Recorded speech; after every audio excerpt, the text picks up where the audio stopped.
Donald Trump बतौर सदर कल से सऊदी अरब का पहला गैर मुल्की दौरा करेंगे। खबर एजेंसी के मुताबिक दौरे के दौरान ट्रंप सऊदी क़यादत से अहम मुलाकातें करेंगे। खलीज ताउन काउंसिल के खुसूसी इजलास में भी ट्रंप की शिरकत तय है। ट्रंप 15 मई को कतर और 16 मई को मुत्तहिदा अरब अमारात का दौरा भी करेंगे। डोनाल्ड ट्रंप बतौर सदर कल से सऊदी अरब का पहला गैर मुल्की दौरा करेंगे। खबर एजेंसी के मुताबिक दौरे के दौरान ट्रंप सऊदी क़यादत से अहम मुलाकातें करेंगे।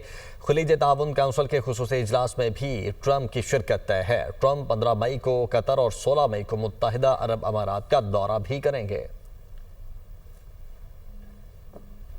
डोनाल्ड ट्रंप बतौर सदर कल से सऊदी अरब का पहला गैर मुल्की दौरा करेंगे। खबर एजेंसी के मुताबिक दौरे के दौरान ट्रंप सऊदी क़यादत से अहम मुलाकातें करेंगे।